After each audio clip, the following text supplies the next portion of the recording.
On September 15th, 2020, Nintendo updated the Switch firmware to 10.2. Immediately after updating my Switch, I started getting horrible fan problems. Whether I was playing something graphically intense or as simple as watching YouTube videos, my fan would sound insane.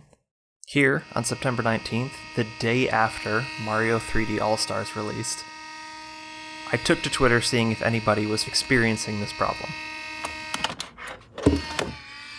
But nobody was. As you can see from the video, the second I would put the Switch to sleep, the fan would stop.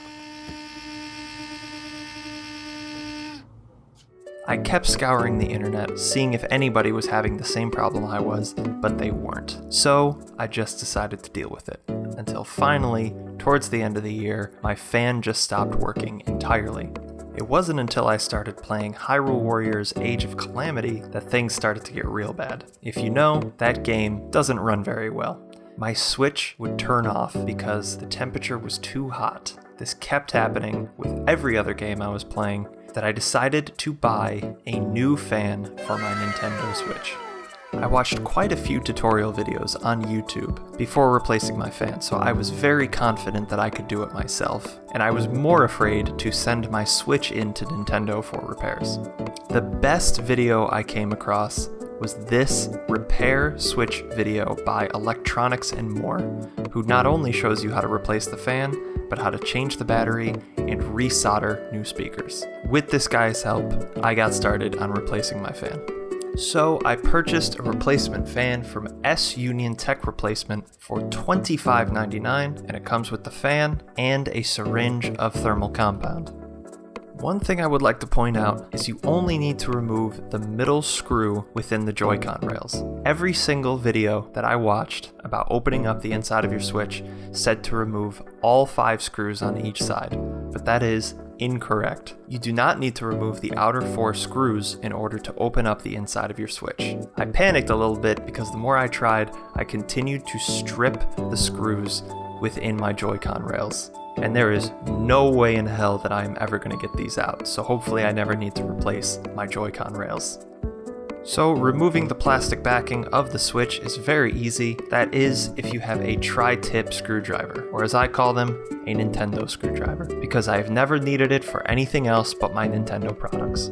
Already at this point, I needed to switch over to a Phillips head screwdriver to remove the metal plate inside the plastic backplate.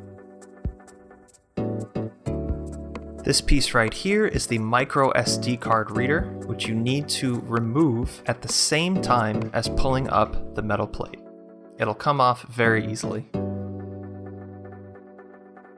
When we remove the metal plate, you can see the sticky residue. That's the thermal compound that we will eventually have to replace at the end of this process. This adhesive foam on the copper bar is to help stop airflow and force it upward out of the top Switch vents.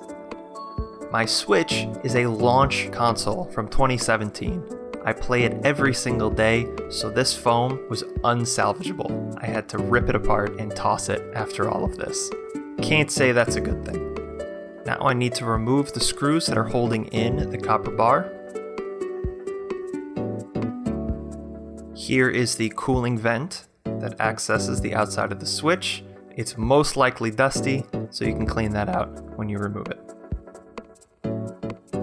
Now we need to remove a circuitry board to get to the final screw holding in the Switch fan. You do not need to remove this circuitry board entirely. All you need to do is rotate it counterclockwise so you can get access to that final screw. And very easily, the old Switch fan can be removed.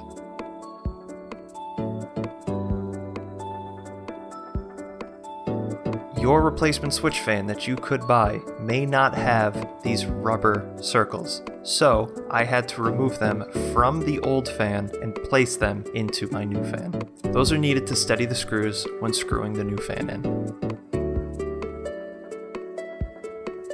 And now, with the new fan in place, screw in that final screw and put the circuitry board back where it belongs. Reinsert the flat cable into the circuitry board. Make sure it is tight and not moving at all.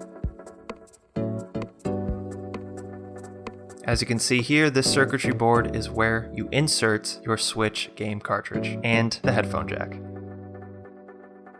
Now we need to clean off the old thermal compound. This large silver piece you see here is the CPU of the console. Again, this is a launch switch that I have played daily, so the old thermal compound is as dry and crusty as can be. Disgusting! I cut it out of this video, but I spent a hell of a time trying to get that stuff off. Here we have a syringe of brand new heatsink compound. To quote Electronics and More's YouTube video, apply liberally. And screw that copper bar back into place. Before you put the metal plate back on, don't forget to clean off the old thermal compound on the opposite side. Once that's screwed into place, you need to reinsert the circuitry board for the micro SD card reader, which in my opinion was the hardest part of this entire process, because no matter how hard I tried, I could not get it firmly in place. After a dozen attempts, we finally got it in there. Replace all your Phillips head screws and put your backplate back onto the console.